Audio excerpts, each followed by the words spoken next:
번님께 드리는 아침 인사. 1. 머릿말 건강의 기초, 생체 리듬의 신비.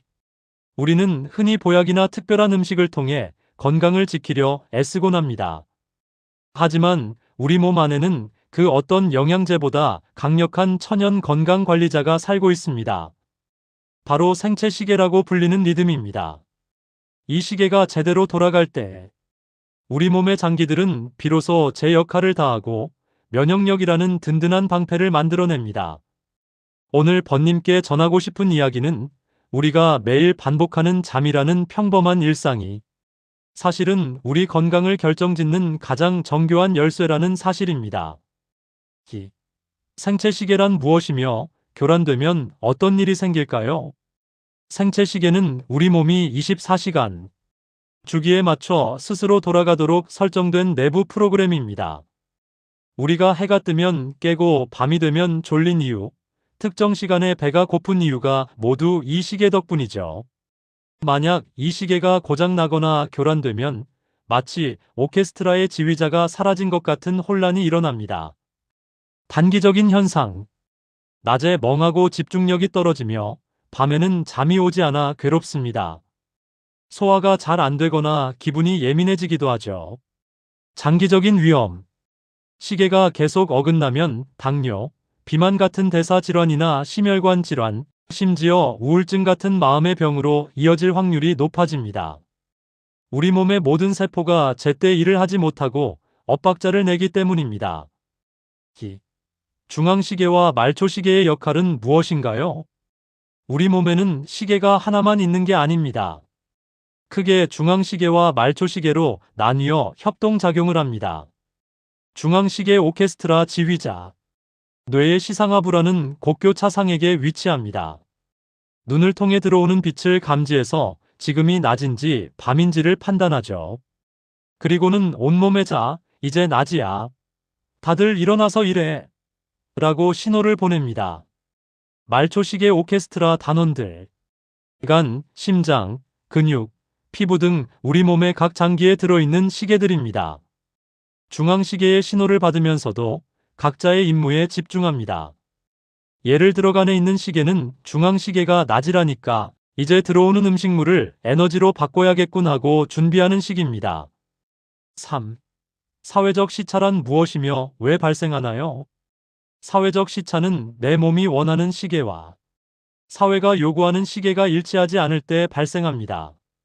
실제로 비행기를 타고 해외에 간 것은 아니지만 몸은 시차 적응을 하는 것처럼 피로를 느끼는 현상입니다. 왜 일어날까요?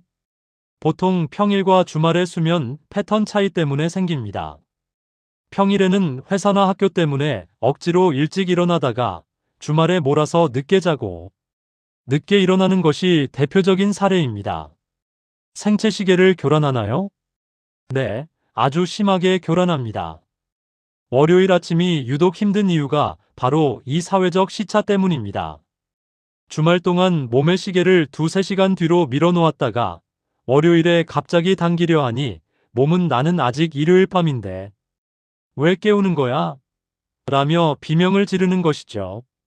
이는 마치 매주 월요일마다 한국에서 베트남 정도로 시차가 있는 곳을 여행하고 돌아오는 것과 같은 스트레스를 몸에 줍니다. 4. 비슷한 시간에 자고 7시간 이상 자야 한다는 의미는 이 말은 단순히 잠을 많이 자라는 뜻이 아니라 생체 시계의 기준점을 잡고 정비 시간을 확보하라는 뜻입니다. 비슷한 시간에 자고 일어나기. 이것은 생체 시계에 닻을 내리는 것과 같습니다. 매일 같은 시간에 빛을 보고 활동을 시작하면 중앙시계가 말초시계들에게 아주 명확한 신호를 줄 수 있어 몸의 대사가 안정됩니다. 7시간 정도 자기. 우리 뇌와 몸은 잠든 동안 청소와 복구 작업을 합니다. 뇌 속의 노폐물을 씻어내고 근육을 재생하며 기억을 정리하는 데는 단계별 수면 과정이 필요한데 그 과정을 온전히 마치려면 성인 기준 최소 7시간 정도의 시간이 확보되어야 합니다. 사례를 들어볼까요? 매일 밤 11시에 자서 6시에 일어나는 철수와 평일엔 12시에 자서 6시에 일어나고 주말엔 새벽 3시에 자서 낮 12시에 일어나는 영희가 있다고 해봅시다. 영희는 주말에 잠을 더 많이 잤음에도 불구하고 월요일에 철수보다 훨씬 피곤함을 느낍니다. 영희의 생체 시계는 주말 동안 완전히 뒤엉켜버렸기 때문입니다. 5. 생체 리듬의 정확한 주기. 실제로 인간의 생체 시계 주기는 평균 약 24.2시간 정도로 알려져 있습니다. 지구의 자전 주기인 24시간보다 조금 더 길죠. 그래서 가만히 내버려 두면 우리 몸은 매일 조금씩 늦게 자고 늦게 일어나려는 성질을 갖게 됩니다. 마치 매일 아침 조금씩 느려지는 시계를 다시 맞춰줘야 하는 것과 같아요. 이 느려지는 시계를 매일 24시간에 딱 맞게 재설정 리셋하는 방법들을 쉽게 설명해 드릴게요. 아침에 눈을 뜨자마자 강력한 빛을 보세요. 우리 뇌의 중앙시계 지휘자를 깨우는 가장 강력한 버튼은 바로 빛입니다. 잠에서 깨면 바로 커튼을 걷고 햇볕을 쐬어주세요. 빛이 눈을 통해 들어오면 뇌는 자, 이제 하루가 시작됐다. 시계를 0으로 맞춰라. 라고 명령을 내립니다. 이때부터 밤에 잠이 오게 만드는 호르몬인 멜라토닌의 분비가 멈추고 약 15시간 뒤에 다시 분비되도록 예약 타이머가 작동합니다. 아침 식사를 챙겨 드세요. 앞서 말씀드린 말초 시계 단원들을 깨우는 가장 좋은 방법은 음식물 섭취입니다. 뇌의 시계가 빛으로 깨어난다면 간이나 장 같은 장기들의 시계는 음식물이 들어올 때 잠에서 깹니다. 아침 식사를 하면 온몸의 세포들이 진짜 낮이구나 라고 인식하며 일제히 박자를 맞추기 시작합니다. 주말 늦잠의 유혹을 조금만 참아보세요. 가장 지키기 힘들지만 효과적인 방법은 평일과 주말의 기상 시간을 비슷하게 유지하는 것입니다. 주말에 몰아서 자면 우리 몸의 시계는 금세 24.2시간의 본능을 따라 뒤로 밀려버립니다. 그러면 월요일 아침에 시계를 다시 앞당기느라 몸이 녹초가 되죠.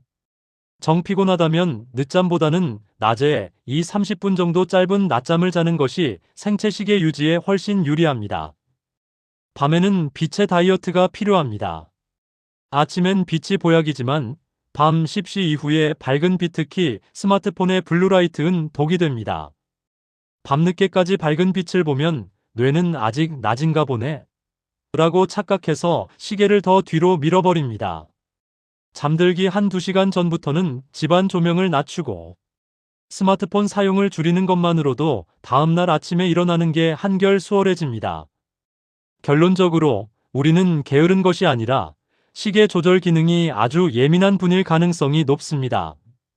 매일 아침 햇볕을 5분만 쬐어주는 습관부터 시작해 보시는 건 어떨까요?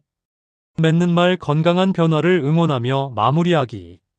결국 생체 리듬을 잘 관리한다는 것은 나 자신을 가장 세심하게 아껴주는 방법이기도 합니다. 거창한 결심이 아니어도 괜찮습니다. 아침에 일어나 잠시 햇볕을 쬐고 제 시간에 따뜻한 식사를 챙기는 작은 행동들이 모여 우리 몸이라는 오케스트라의 멋진 화음을 만들어내니까요. 억지로 세상의 박자에 몸을 끼워 맞추기보다 번님만의 건강한 리듬을 찾아가는 여정을 진심으로 응원합니다. 내일 아침엔 오늘보다 조금 더 가벼운 마음으로 기분 좋은 햇살과 함께 하루를 시작하시길 바랍니다.